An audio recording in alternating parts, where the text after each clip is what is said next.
Hey, what's up everybody? 8-Bit Flashback here. Today I'm reviewing and testing the Anbernic RG350M retro gaming handheld console. This is an upgrade to the original RG350, which I did do a review on a while back, and I do like the original quite a bit. The RG350M has some new features, including a metal alloy case, a higher resolution IPS display with 640 by 480 resolution, along with a zero distance OCA toughened glass cover. It also features two external micro SD card slots that support up to a 256GB micro SD card. And the D-pad has been relocated to be the primary control for playing retro games. And the analog sticks have been upgraded as well with lower profiles and rubber molded grips. Here are some of the other specs for the RG350M. For the CPU, it's using the JZ4770 Dual Core 64-bit, running at 1.0 GHz. For the memory, it has 512 megabytes of RAM and two external micro SD card slots. For this particular one that I'm reviewing, it does come with two micro SD cards, one with 16 gigabytes of memory and one with 64 gigabytes of memory. For the battery power, it has a built-in rechargeable lithium-ion battery with 2500 mAh capacity. The RG350M is capable of playing a huge variety of retro game emulators, and it can also play movies and music as well. Okay, let's see what else we get inside the box. I think there's something underneath here. Looks like we have a charging cable and a couple manuals. So this is a USB-C charging cable. And then we have a user manual that is colorized. And this user manual is helpful to let you know what some of the controls do and how the hotkeys work as well. And if you're looking to add your own games to the RG350M, the Quick Start Guide will come in very handy for just that. So let's go ahead and power this up. The power button is now located on the right side of the handheld console. And we are now at the home screen. For the button layout, it has 4 action buttons, a start and select, a directional pad, and 2 analog thumb sticks. Located on the bottom of this handheld is going to be the access to the 2 micro SD card slots, with the one on the left containing the operating system and the one on the right being mainly used to add your own games. There's also a reset button that'll reboot your console back to the home screen whenever you press this button. The speakers are located on the bottom of this handheld as well, with a left and right speaker, and these produce some pretty good sound. Here's a look at the back of the handheld, and it does have some rubber grips on the back of it now, so when you're holding it you can grip on it a little bit easier, and you can also set this down on top of a table and not worry about scratching it. And there's an up close look at the power button. Then on the left side of the console is going to be the volume control, and located on the top of the handheld is going to be the 4 shoulder buttons, an OTG USB-C port, an HDMI out port, a headphone jack, and a USB-C charging port. Now let's take a look at some of the software. This is running an OpenDingux Linux operating system. There is plenty of applications that you can play with, such as a file explorer and movie player. It also has a bunch of built-in emulators that I'll be testing here in just a few. Under the game tab, there's a handful of homebrew games and ports. And under the setting tab, you can change various things, such as the theme and sound. So let's go ahead and start off with testing the Final Burn Alpha emulator for arcade games. And there is a bunch of games that's already loaded on my micro SD card, so let's go ahead and find something to play here. Let's try Rambo 3. I don't think I've played this before. It seems to be playing good. The controls feel nice, and I really like the new location of the D-pad. It's way better. The metal case really gives it a solid quality feel, which adds a little bit of weight to it, but just the right amount. The speakers are nice and loud, and I'm not noticing much distortion. Let's go ahead and try another arcade game out. This is the Simpsons, and I believe I did play this a long time ago when I was a kid.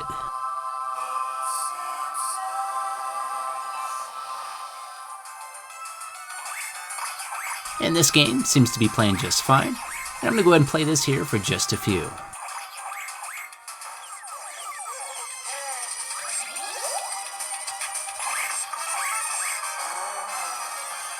Oh, looks like it's bonus time. I gotta hit the buttons as fast as I can. Hey, I might actually win. Well, my hair's the tallest, but... What? Third? Well, I guess that's better than last. Now let's try out some NES games or Famicom games. And there is quite a few games already on here. And we'll start off with some Double Dragon. Now I know it's hard to tell by the gameplay here, but I used to play this game a lot. And I used to be pretty good at it, but I can't say the same anymore. I guess I need some practice. As far as how the game's playing, it seems to be playing pretty well, but it does seem like the game is running just a little bit fast. To access the in-game menu for emulators, it will vary due to different emulators on this device. For this particular one, you hold Start and Select, and this will bring up a menu where you can reset the game, save the game, load games, or exit the emulator. To access the in-game menu for some of the other emulators on this device, you can hold the select button, then push power to access that menu. Now let's try one more NES game out. This is RoboCop, and from what I can tell, this game is playing well.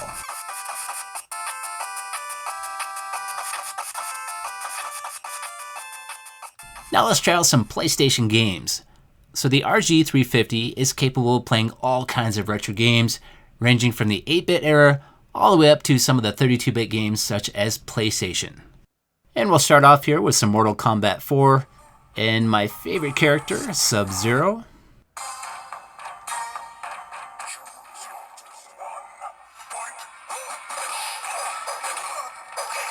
It seems to be playing good. The sound seems right, the speed seems right, and I'm having some fun playing.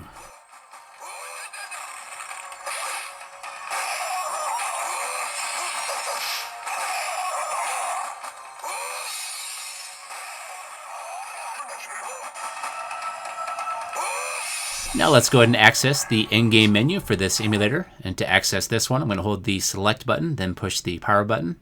And that'll bring up a couple different options here, such as saving the game.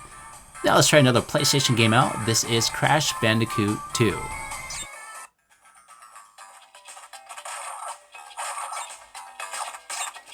This game is playing just fine. And as you can see here with this game, I am using the analog thumbstick, and it seems to be working great. Whoops, it looks like I was supposed to jump up first and hit that box, but now it's too late.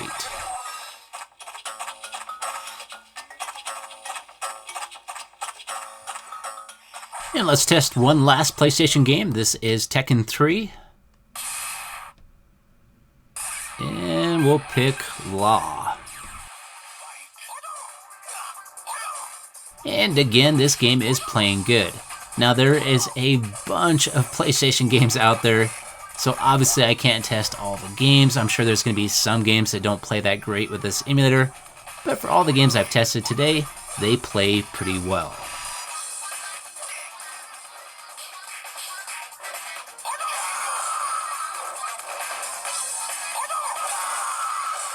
Now it's time for some Game Boy, and we'll be using the Gambit emulator. And we'll play some Teenage Mutant Ninja Turtles 2. And of course, pick Michelangelo.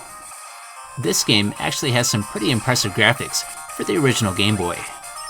And as expected, it looks like the Game Boy emulation is doing really well on this device.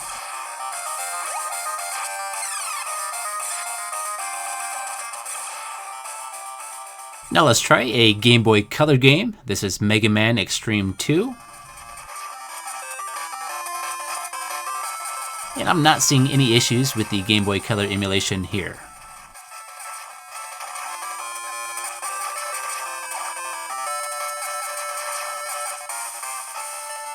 It's time now for some Sega Genesis or Mega Drive. And again, I've already got a whole mess of games already located on the micro SD card. So let's start off with some Garfield, and this game's actually kind of hard. So even though I'm not playing well, the emulation is doing well. This game has great graphics, colors, and sound.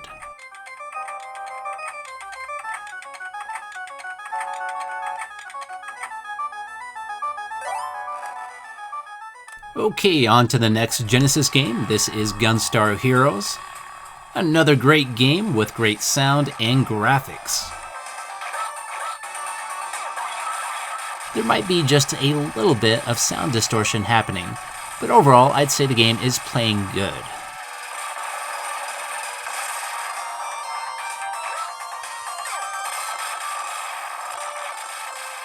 Now let's move on to some Super Nintendo or Super Famicom, and we'll start out with some Mortal Kombat 3. Using the Pocket SNES emulator.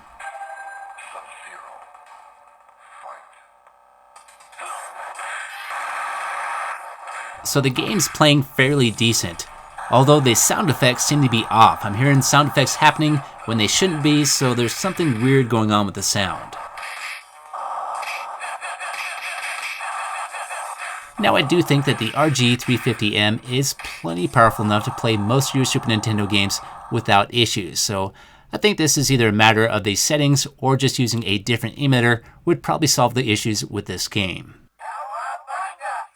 Here's another Super Nintendo game. This is Turtles in Time, and this game is playing well. But maybe it's playing just a little bit fast.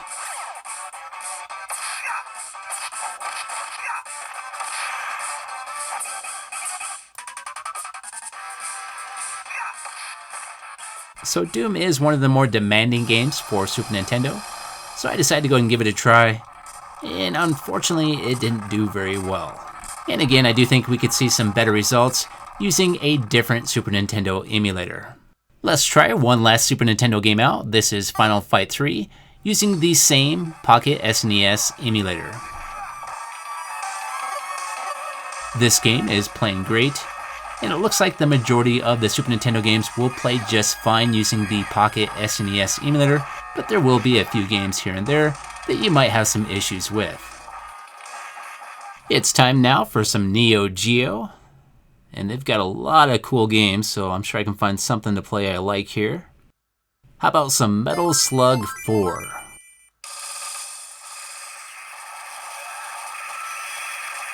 It seems to be playing just like it should. I'm going to go ahead and keep playing here for a few.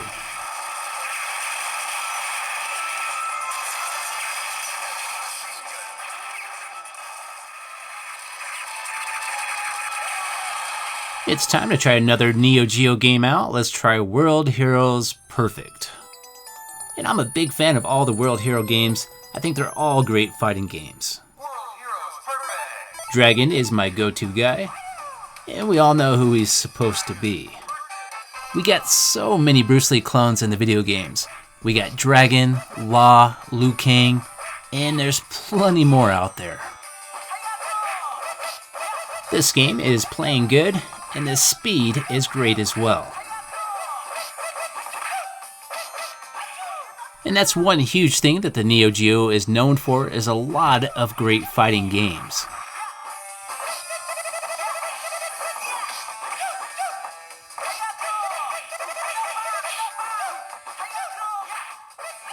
Let's move on now to some Game Boy Advance testing, and we'll try out some Crash Bandicoot XS.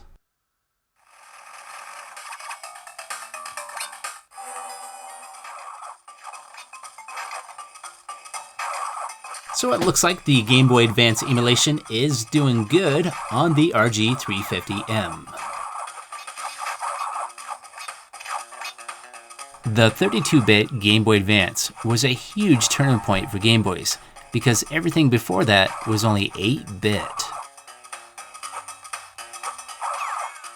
It's bonus time!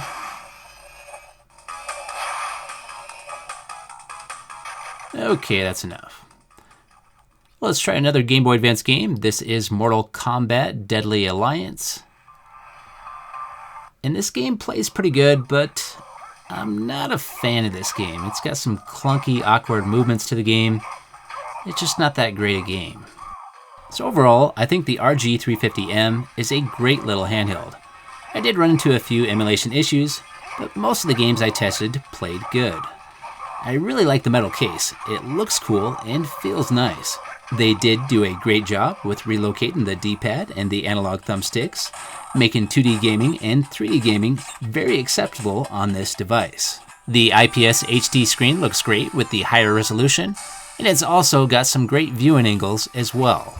As far as the price goes, it might be a little bit on the expensive side, but keep in mind this is ready to go and has a bunch of games ready to play. Okay, it's time for me to go. If you liked this video, if you could, hit that like button, and have yourself a great day, and I'll see you next time. And if anyone out there is interested in picking up the RG350M, I'll make sure to put a link in the description.